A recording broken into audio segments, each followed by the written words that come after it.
मध्य प्रदेश वासियों, जिंदगी में पहला अनुभव है ये कि किसी व्यक्ति ने हमें पत्र लिख करके अपनी समस्या भेजी है। उस पत्र पर एक नंबर लिखा रहा था। हमने उस नंबर पर फोन करके पूछा कि भाई साहब, आपने इस डिजिटल युग में पत्र के जरिए आपकी समस्या क्यों भेजी। तो उनका कहना था कि सर, हमें ये तो पता था कि आप राजगढ़ जिले के रहने वाले हैं, आपके गांव का नाम हमने खोजा, आपका नंबर हमें नहीं मिला। तो हमने सोचा कि सर को हम पोस्ट के जरिए एक पत्र लिखते हैं, उसमें हमारी पूरी समस्या समझा करके भेजते हैं। हो सकता है सर हमारी आवाज उठा ले। दोस्तों, ये अद्भुत प्रेम जो है आपका, उसका मैं कैसे आभार करूं, शब्दों में आभार नहीं किया जा सकता। लेकिन ये जो पत्र है, ये लिखा है दरबार सिंह जी पिता इंदर सिंह जी ने। दरबार सिंह जी जो है वो जवासिया सोलंकी गांव के रहने वाले हैं। महिदपुर तहसील में ये गांव आता है, उज्जैन जिले में ये गांव आता है। उज्जैन जो हमारे मुख्यमंत्री जी का गृह जिला है। उज्जैन के दरबार सिंह जो है मानसिक तौर पर इतने ज्यादा प्रताड़ित है, प्रशासन से इतने ज्यादा प्रताड़ित है कि वो 2010 से लेकर अभी तक सरकारी दफ्तरों के चक्कर काट रहे हैं दोस्तों, लेकिन उनकी कहीं पर भी सुनवाई नहीं हो रही है। महिदपुर तहसील के एसडीएम महोदय, उज्जैन जिले के डीएम साहब इस मामले में कार्रवाई क्यों नहीं कर रहे हैं, यह सबसे बड़ा सवाल है और यह सवाल पूछा जाना चाहिए। मैं पूरा घटनाक्रम आपको समझाता हूं कि दरबार सिंह जी के साथ हुआ क्या। दरअसल दोस्तों, 2010 में दरबार सिंह जी की एक बहन थी, विमला बाई, चचेरी बहन कह सकते हैं।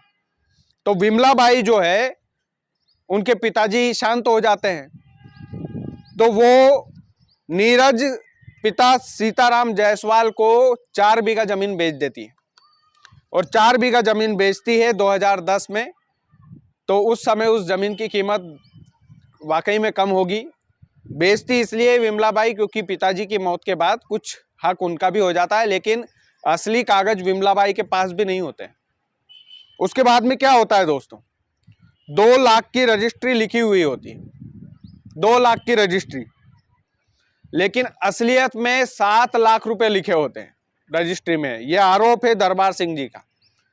अब मैं सरल भाषा में आपको समझाने की कोशिश करता हूं। ये जो जमीन है आगरा उज्जैन रोड पर है। Agra Ujjain road main highway की जमीन है। आज उस जमीन की कीमत आसमान छू रही है। दोस्तों, दरबार सिंह जी का कहना था कि घरेलू विवाद में विमला बाई ने अकेली ने हमारे हक की जमीन भी बेच डाली किसी और को, और बहुत सस्ते दामों में दे डाली। सरकारी अधिकारियों ने कागजों में हेरफेर किया और उस हेरफेर को जब हम बदलाने के लिए जाते हैं सरकारी दफ्तरों में, तो फिर होता यह है कि हमारी कोई भी अधिकारी सुनता नहीं है और हमने हर उस अधिकारी से गुहार लगाई है जो जमीनी मामले देखता है। तो दरबार सिंह जी की ये जो समस्या है, ये जब हमने पत्र में पढ़ी, उनसे फोन करके उनसे समझा कि आपकी समस्या क्या है। उनकी समस्या केवल एक है कि ये जो 4 बीघा जमीन है, इस पर हक हमारा है।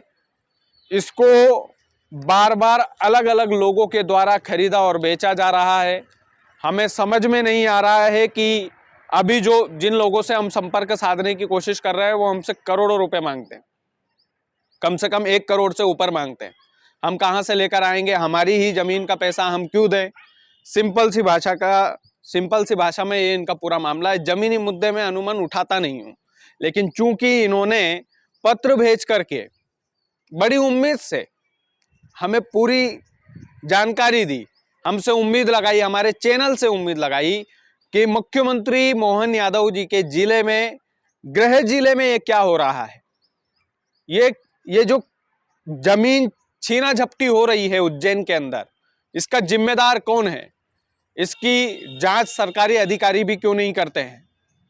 जो असल मालिक है, उस मालिक को मानसिक तौर पर प्रताड़ित क्यों होना पड़ रहा है? हम मान सकते हैं कि ये तो काफी लंबे अरसे से प्रताड़ित हो रहे हैं, लगभग 25 साल से।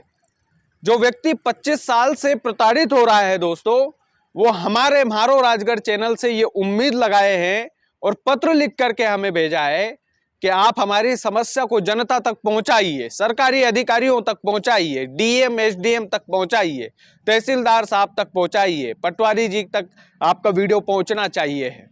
हम कोशिश करेंगे कि उज्जैन के लोग दरबार सिंह जी का सपोर्ट करेंगे और सरकारी दफ्तरों तक ये वीडियो पहुंचाएंगे ताकि दरबार सिंह जी को न्याय मिल सके। अंत में मैं एक छोटा सा वीडियो भी लगाना चाहता हूं। दरबार सिंह जी उसमें जो कुछ भी बोल रहे हैं, हमने उनसे छोटा सा वीडियो बनवाया है, वो आप अंत में देखिए ताकि आपको और बेहतर तरीके से ये मामला समझ में आए, आपको बेहतर तरीके से ये पूरा घटनाक्रम समझ में आए कि किस तरीके से एक व्यक्ति 25 साल से मानसिक तौर पर प्रताड़ित है और प्रशासन उसको अनदेखी कर रहा है, उसकी कोई सुन ही नहीं रहा है।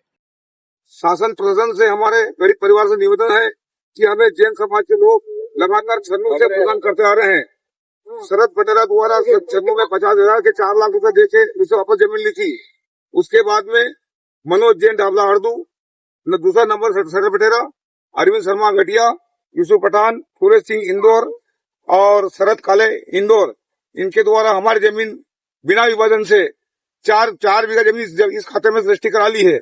जो ये खाता तो ये है सर्वे नंबर 379, बाकी उधर साइड में है, उसका बनाएंगे। रुक काले पिता बसंत काले इंदौर के द्वारा लगातार 11 से परेशान कर रहा है, जिसमें मेरा एक भाई भी मारा गया है, इंदौर से बीमार होकर मर गया हो।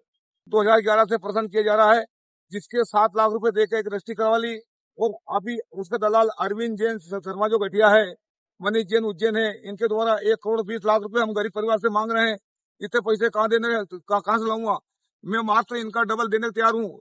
7 दिए 14 दे दूंगा, इसका तिरके पर पास में कुछ पैसे नहीं है, अन्यथा मैं यहाँ पे पेट्रोल डाल के मरूंगा।